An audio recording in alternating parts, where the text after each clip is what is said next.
Kampana ng simbahan ay nagkigising na, at maring nagsasabi na tayo'y magsimba. Magising at magbangon, tayo'y magsilakan, at masiglang tubuhin ang ating simbahan. Magandang umaga po sa kanilang lahat. Magandang umaga rin po, Father. Palakpakan po natin ang Panginoon.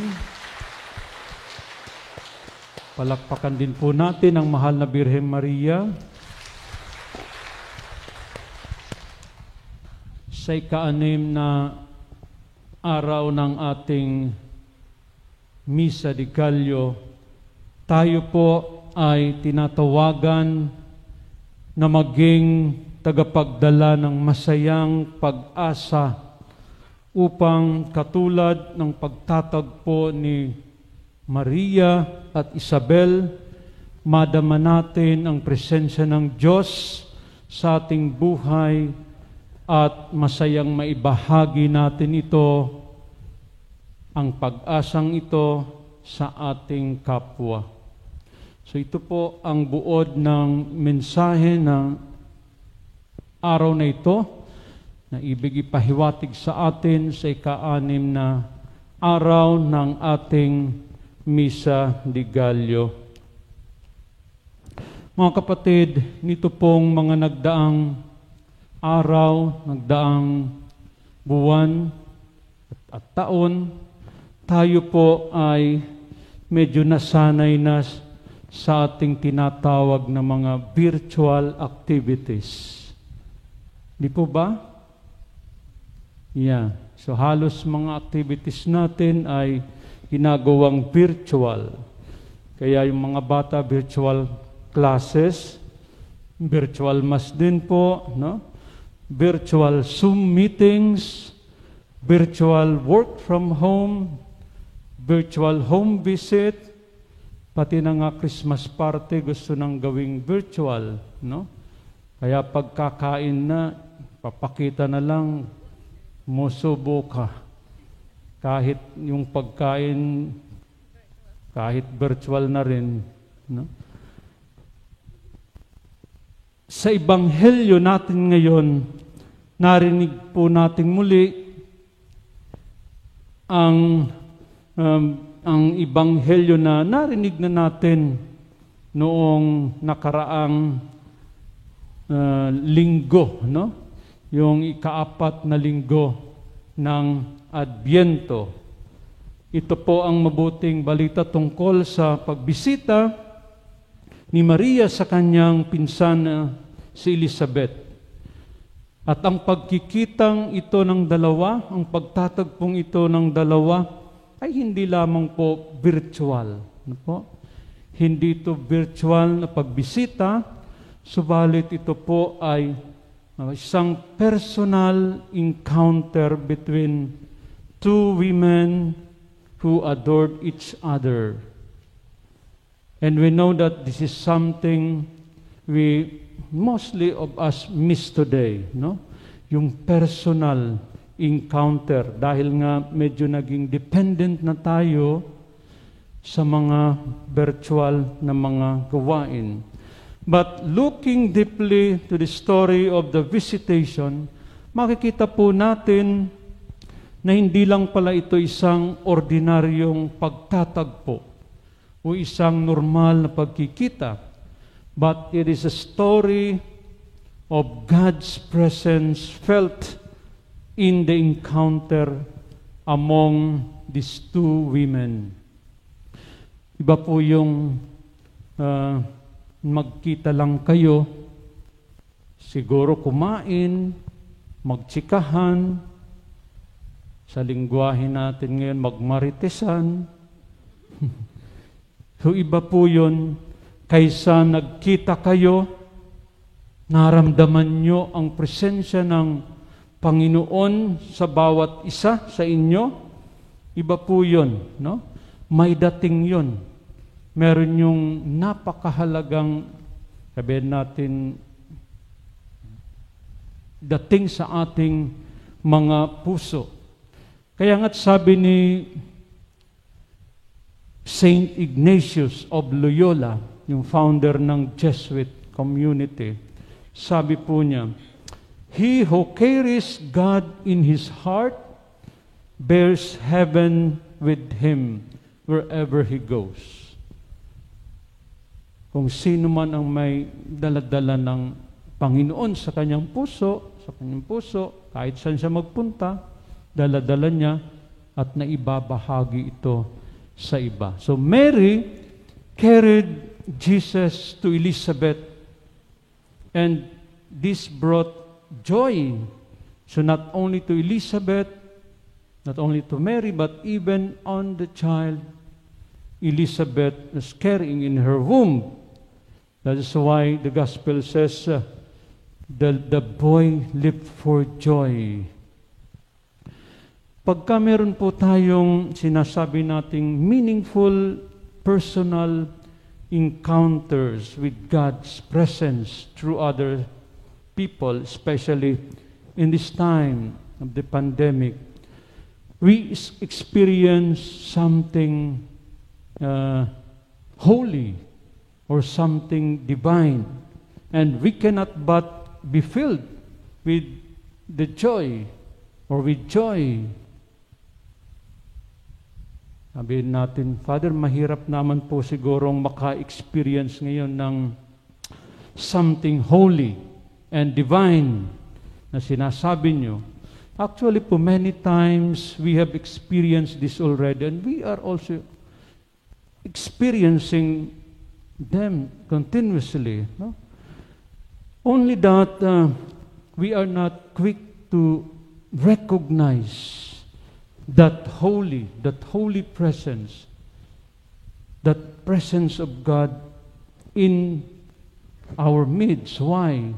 Because tayo po we are always expecting for this spectacular, the extraordinary. When we say to experience the presence of God o kaya ng mga something holy or divine, we think of extraordinary things, mga bagay na malalaki, na experience natin at hindi natin nakikita, hindi natin alam na yung mga experiences natin of God's presence can be felt in the ordinary circumstances of our life. Dahil nga tinitingnan natin, hinahanap natin yung mga malalaking pangyayari, extraordinary circumstances. So the often unseen presence of God who continues to reach out to us and visits us in ordinary circumstances of our life are not easily and quickly recognized. Dahil nga sa mga expectations natin, and we want extraordinary experiences. Yung lumalakad ka, muntik ka ng masagasaan, pero hindi ka nasagasaan. Di ba nandyan yung presensya ng Panginoon? Minsan hindi natin nakikita to. Yung takot ka dahil alam mo may sumusunod sa'yo na parang pagnanakawan ka, subalit hindi ka nanakawan. Yung wala ka ng kinakain at biglang may nagbigay o nagpakain sa inyo. Akala mo wala ka ng pera. Nang tingnan mo yung ATM mo, meron pumasok o merong papalang natitira. Sa mga ganyang bagay at pangyayari na maaari nating makita ang kamay ng Diyos, ang presensya ng Diyos na gumagabay at gumagalaw sa ating buhay, subalit we could not just recognize the presence of God in them. So kailangan lang pong buksan ang ating mga mata para makita natin and see God's presence working in the ordinary circumstances of our life. Ang pagtatagpo ni Maria at ni Elizabeth ay isang ordinaryong pagtatagpo lamang no? Simpleng pagbisita, subalit ramdam ang presensya ng Diyos, ang presensya ng Panginoon sa isa't isa. Why?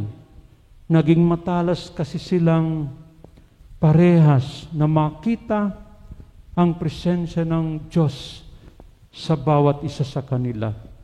At ito ay nagdala sa kanila ng kagalakan, joy, galak at tuwa.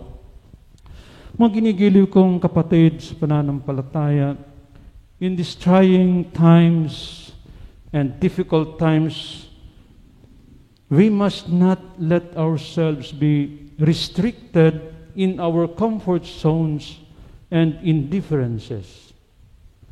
Tayo po ay hinihikayat, we are challenged to reach out to others and be transmitters of joy to other people.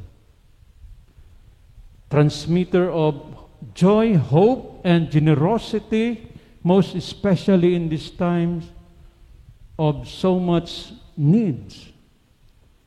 Siguro naman di kaila sa atin, lahat tayo ay nakakaalam sa kalunos-lunos na nangyari sa ibang bahagi ng Pilipinas. Yung napakalakas na bagyo na tumama sa Visayas. At nakikita natin sa TV, nakikita natin sa mga newspapers, sa Facebook, ang pinsalang dala nito. Sa mga lugar na ito, sira-sirang bahay, walang tubig, walang kuryente, walang kinakain yung iba, sarado yung mga tindahan, walang mabiling mga pagkain sapagkat eto nga, wala pang, may mga kalsada pang maraming kahoy, punong kahoy na tumba. So, andyan yung pangangailangan ng mga tao. Sa pagkakataong ito, maipadama natin ang presensya ng Diyos muli sa kanila, sa pamamagitan ng ating mga tulong. Of course, first and foremost, our prayers, kailangan nila. Ngunit meron pang mga personal at mga material na pangangailangan. At pasalamat po tayo ay hindi tumama sa atin itong bagyong ito, Kung sa atin siguro tumama ito, naku po, ang lungkot-lungkot na naman ng ating Pasko ngayon, di ba? So kaya nga, ibang mga obispo, mga kahit hindi doon sa lugar na tinamaan ng bagyo, ay hinihikayat tayo na tulungan sila in our own little ways or whatever ways we can help our brothers and sisters who are in need. Magdala tayo ng galak at tuwa sa kanila. Di po ba pagka tayo tumutulong, hindi lang natin napapasaya yung natulungan natin, tayo din. Sumasaya din tayo, napapasaya din tayo, ang sarap sa feelings. Kaya nga't ito din ang naramdaman ni Maria nung siya ay bumisita sa kanyang pinsan. Hindi lang niya napasaya ang kanyang pinsan na si Elizabeth, bagkos napasaya din niyang kanyang sarili. At ang sanggol sa sinapupunan ni Elizabeth, Di ba pagka tayo'y yung mga experience ng mga nagpapakain, mga nagbibigay, talagang ang galak at tuwa ay nararamdaman sa ating sarili. Diba minsan nasabi ko na rin nung nakaraang linggo, kung gusto mong sumaya, ano yung kasunod nun? Magpasaya ka. Diba? Kung gusto mong sumaya, magpasaya ka.